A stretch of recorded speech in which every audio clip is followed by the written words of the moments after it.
I remember when Shyne came home from jail. They released Shyne, right? And then they deported him to Belize, said he couldn't come back to the United States. So he goes back to Belize. And do you remember when Def Jam signed him to a record deal? They gave him what, $8 million? How much? L.A. Reid gave him $1 million. All right, so L.A. Reid gave him $1 million to put out an album, and the album never came out. I knew that when L.A. Reid went to give him that $1 million, that was Puff giving him the money, but he had to give it through L.A. Reid. They never intended on giving him an album. If they would have gave him $1 million for an album, wouldn't we have heard the album? Okay, so what you're saying is this is Puffy's way of paying Shyne off for taking the rap for him. You're very smart. Yeah. But then that's typical, you know. You always have other people paying other people for things that people need them to pay for. That was just one. That was one. Yeah, Shyne came home. He was horrible. Horrible. I mean, his voice didn't sound the same. His lyrics wasn't the same. It was like everybody was so hyped for Shyne to come home, and we had been talking about Shyne coming home. Oh, when Shyne gets home, Yeah. You know what I'm saying? Because he just did this bid. It was like he was this, you know what I'm saying? You know, real gangster dude. Now he's going to come home, and he's just going to kill shit. And he came home, voice wasn't the same, lyrics wasn't the same, and they gave him this $1 million. And everybody was like, why the would you give him $1 million? And no, everybody was like, L.A. Reid got to be going crazy right now. He got to be stressing. Yeah. So that's when I realized, man, they must not be giving him the money for this album. That was just a way to get him some money, you know, for what he had to do. And they deported him. Damn. So you be like, damn, you got deported and you ain't got no money? Mm-mm. So from your point of view, what do you think happened that night? That night at the club? Yep. Was a dude threw some money at Puff, kind of insulted him.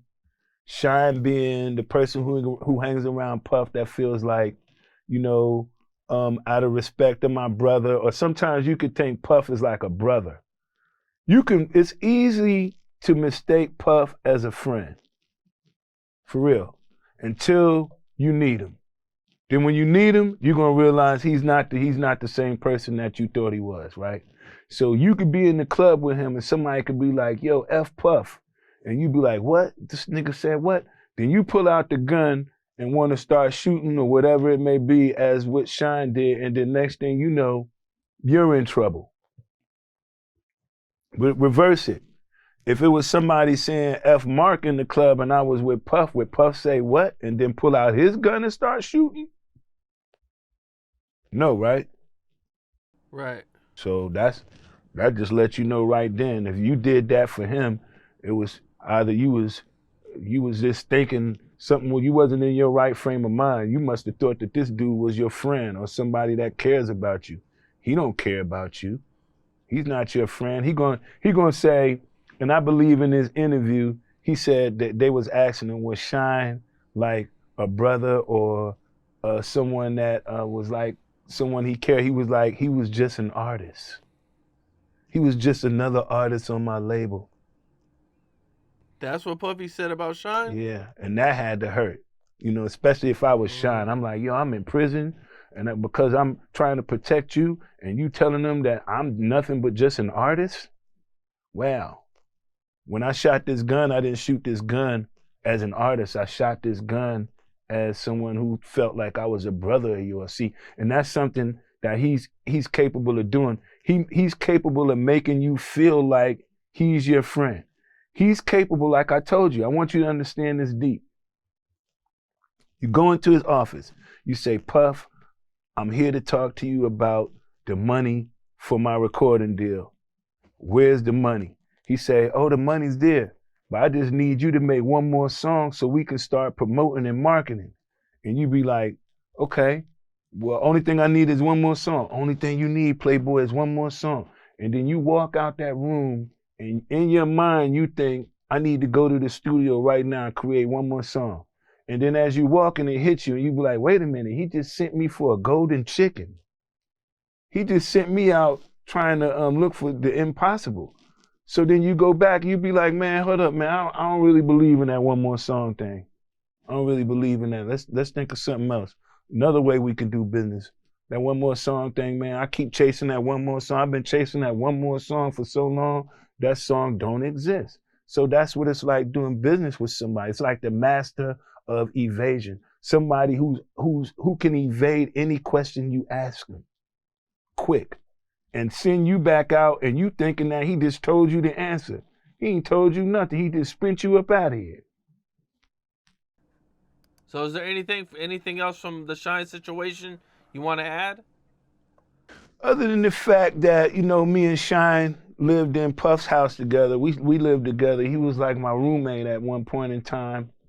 And I remember when he first got signed. It's all in the book. When he first got signed, and one of the first things he wanted when he got signed was a Mercedes Benz. So we go to the Mercedes Benz dealership, and then he wanted a 600, and they was out of 600s. So he told them to give him the 500, take the numbers off, and put the 600 on there, so it could look like he got the 600. And that's what he did.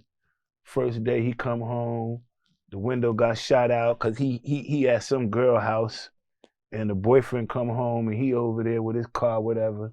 And the boyfriend shoots the car, shoot the window out. And then the next day he came home, the mirror was broke, and I realized he couldn't drive. And then the next day I got a call and said for me to come down to the hospital, and they need me to identify some people. And I go to the emergency room in New York, and I get there, and the whole emergency room is full of Shyne, his cousins, his friends, and everything. And Shyne is over in this room. The doctor told me not to tell Shyne that his cousin died in the car accident. The axle of the Mercedes Benz had came out. His cousin was in the back seat, and the axle came out of the back seat on the impact and went straight through his cousin's chest, killed him. So when I walk in, he was like, how's everything? How's my cousin? How's everybody? I was like, I had to tell him everybody was cool. Everything is just fine. And then he didn't actually know that his cousin had died in that car accident. And I was there for him through that because he lived with me in the house. So the police knew to come to the house, and they was like, do I know Shyne? And I told them, yes. They said, we need you to come to the hospital. I know him deep like that. Deep enough to where, it was a time I think Shyne he had a gun in the house, and the bullet was jammed in the gun. And he was just so infatuated with guns and Hetels and Glocks. And every rap that he was singing was like, when I gripped the Glock, and when I dare, you'd be like, damn, you got a lot of raps about guns. Like, your raps are kind of violent. And you know what I'm saying? But that's what he felt he wanted to come out with, Bad Boy. So he went around, he had the gun, the bullet jammed, and I tell him, he was like, can you unjam the gun? I say, I grab the gun and unjam it, and I say, Shyne, if you don't know how to unjam this gun, you probably don't need to be having it, right? And I knew his grandmother that used to come by the house and check up on him all the time. I used to have to tell her that, you know what, as long as he around me, I'm gonna make sure I'm taking care of him. I'm gonna make sure he's doing the right things. And that was the kind of relationship me and Shyne had. Today, it's not like that. I don't hear anything from him. Not that I'm expecting to, but would be nice for him to say, what up, Curry? I ain't got no problem with you. Don't be mad at me just because me and Puff got an issue. Like, damn, people got mad at me. They was like, damn, Curry, I can't be your friend because I'm Puff friend still. You be like, damn, don't get mad at me and don't want to be my friend just because you his friend. Okay, nothing wrong with that. What's up? This is Cam Capone. We got more content like this coming soon, so hit that like button, subscribe, and stay locked in to Cam Capone News.